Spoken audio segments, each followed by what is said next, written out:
apie žaliuosius istorinius išradimus. Pasirodo, būti žaliam buvo populiaru ir senovėje, nes žalieji išradimai, kuriais naudojasi mūsų prosenelės ir proseneliai, sėkmingai naudojami ir dabar. Ką reiškia būti žaliam dabar? To paklausinėjame gatvės praeivių. Taigi dabar reportažas.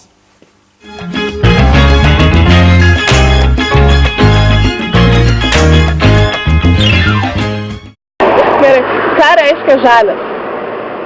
Mano manimu, tai yra nepribrendęs kažkoks. Aha. Ir ką reiškia būti žaliam? Būti nepribrendęs. Labai dėkui. Kas yra žalias? Žalias yra tas, kuris yra ekonomiškai nekenksmingas gamtai ir taip. Aha. O ką reiškia būti žaliam? Žaliam būti draugiškam aplinkai, nešiukšlinti, kaip aš jį padaryčiau dabar. Bet aš paskirtu, todėl šį Taigi, sužinojome, ką reiškia būti žaliam, kas yra žalioji energetika ir manau vertėtų grįžti prie temos žalieji istoriniai išradimai. Apie keletą šių išradimų mums papasakos mano gerieji draugai. Vienas pasakos herojai, Nif-Nifas paršelis ir Naf-Nafas paršelis. Gaila, trečiasis kol kas dar statosi namelį, bet tikiuosi, jis mums papasakos. Tai kuris iš jūsų pradės? Galiu aš. Aš esu išvadų statybų namelių pradininkas.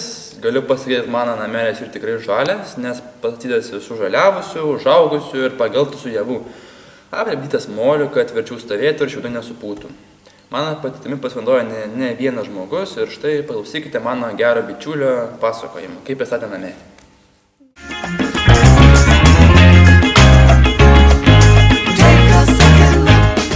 Šią vasarą mūsų šeima statė molinį namelį ir aš kiek galėjau ten padėjau. Tai statėm visą vasarą, statybos truko ne tik visą vasarą, bet prasidėjo vasaros pradžioje ir truko už vasaros 2 mėnesius kažkur maždaug. Ir pats pirmas dalykas, kaip ir kiekviename name, reikia padaryti pamatus. Pamatai buvo tokie, iškasėm duobes 1,20 cm gylio ir ten pridėjom akmenų ir cementą. Ir gavosi tokie stripai ir ant tų stripų betoninių, tokių, ne tai kad stripai, bet gavosi kvadratinės kolonos. Ir ant tų kolonų dėjosi, galima sakyti, dėjosi visas namas. Tada ant tų kolonų prisitvirtino namo griaučiai, galima pasakyti, visas karkasas. Pasistatė sienos, pasistatė antras aukštas, pasistatė stogas. Tada, kai viskas jau buvo pastatyta, reikėjo įrengti stogą, kad galima būtų įnešti viską į vidų ir kad ten nieko, kad būtų galima dėti kitkas į tą namą šiaudinį. Tai tada, kai pasidarė stogas, antras žingsnis buvo paruošti grindis dėti kitkom. Ir kai buvo jau paruošta dėti kitkom, tada iš karto iš ūkininkų, iš laukų atsivežė kitkų ir tas kitkas krovėm išilgai vieną ant kitos, suspaudėm, kad jos būtų suspaustos. Kai visos sienos buvo suspaustos, jau šiaudų kitkom buvo jau sudėta, viskas padaryta, tada aplipdėm moliu vieną sluoksnį. Po kelių dienų, kai jis nudžiūna, dėjom kitą sluoksnį ir taip sluoksniais, nes molis trupa ir jeigu uždėsi vieną sluoksnį, jis labai greitai nutrupės, o jeigu dėsi storos sluoksnį, jis irgi nutrupės. Tai šitas užtruko kažkur 3 savaitės molio dėjimas. Ir tada jau, kai užsidėjo paskutinis sluoksnis, tada galima dėti ir dažų, bet paprastas molis gražiau, toks natūralus. Tai sulygina tą sieną, kad jinai būtų lygi ir graži ir atrodo net nesimato, kad jinai yra iš molio. Kuo šitie nameliai geresni? Jie yra labai ekonomiški, jie išlaiko labai gerai šilumą ir nereikia daug energijos, jeigu nori apšiltinti juos.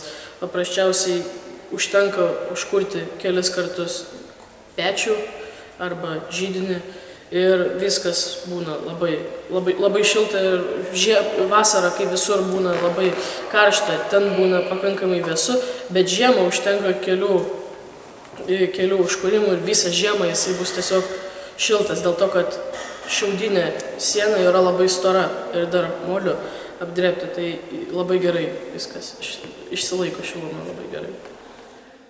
Mielas paršeli, aš supratau, kad tavo namelis žalias ne tik todėl, kad yra statytas iš ekologinių medžiagų, bet ir todėl, kad puikiai sulaiko šilumą ir apšildyti reikia labai nedaug energijos. Būtent.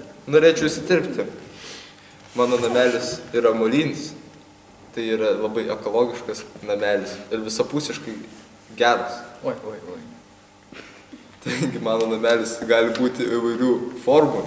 Apvalus, ovalus, kampuotas, koks tik tai nori ir gali būti nei vieno kampo.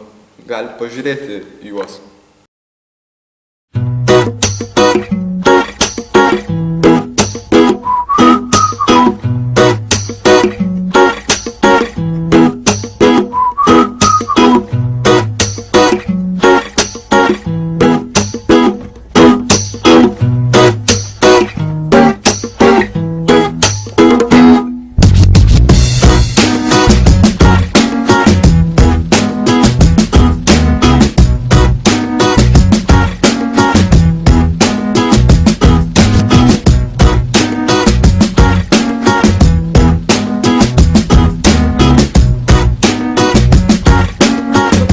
Namelis ne tik puikus ir gražus, bet jisai puikiai išlaiko šilumą, taip tausodamas aplinką, nes reikia mažiau malkų jį apšildyti, todėl tausoju aplinką.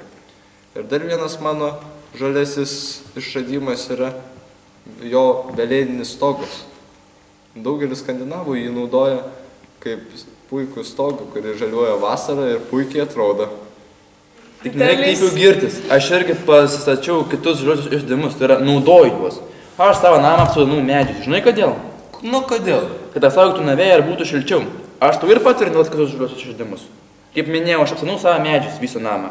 Iš vienos pusės ąžuolai, iš tos liepas, iš tos kaštonai.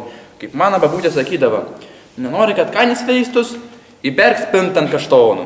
Nenori, kad yra peršalai, gerk liepžiedžio arbatą. Na, aš irgi naudoju kitus žaliuosius išradimus savo. Va, pavyzdžiui, man kaimynė padovanojo drobinį maišelį ir pagalvėjį. Prikimštuvai stažą. Tai gal turi? Turiu. Štai, kalėdinės. Ale graži kokia. Taigi, matot, aš kaip mėgau ant tokios pagalvėlės, jinai skleidžia savo puikų levandų aromatą, nes joje yra viduje levandų. O šis maišelis puikiai kvepia mėtomis, nes čia yra vaistažolės. O kaip noriu, jį gali atsidaryti ir pasimti arbatos. Taigi, broli, jeigu kada nors ateis pas mane namo, aš tai pavaišinsiu kvepiančią mėtų arbatą. Ateis. Gerai, viskas pakaks šiandien girtis. Prašyčiau papasakokite, ar labai sunku buvo statyti jums šios namelius? Nu, mano, pavyzdžiui, molinį namelį tikrai yra nesunku pasistatyti. Mes įgauname pradmenis įstatant, pavyzdžiui, paplūdimy, palangoj, su smėlė. Visi vaikai žaisdami stato pilis, namus. Tai čia panaši statybos metodika. Pavyzdžiui, galite pasistatyti ir jūs namelį žaidimų, vaikai. Pasimkite iš žabelių, pasidarykite karkasėlį, įsikaskite mažus pamatėlius. Paskui tą karkasėlį pasistatykite, apdėkite karkais ir lipdykite molį. Bet žiūrėkite, lipdykite plonais sluoksniais, kad jis išdžiūtų ir galėtumėt jūs jį statyti ir nesugriūtų jūsų karkasėlis. Taigi galite taip pasistatyti savo žalį žaidimų namelį iš molio. Kaip fain. Baigiant savo žalėją pamokėlę paskaitėlę, norėčiau pasakyti, kad žaliųjų išradimų yra pilna aplink mus, tik reikia pastebėti ir pasinaudoti jais. Pasinaudokime mūsų senolių, prosenelių patirtimi ir tausokime ir saugokime gamtą.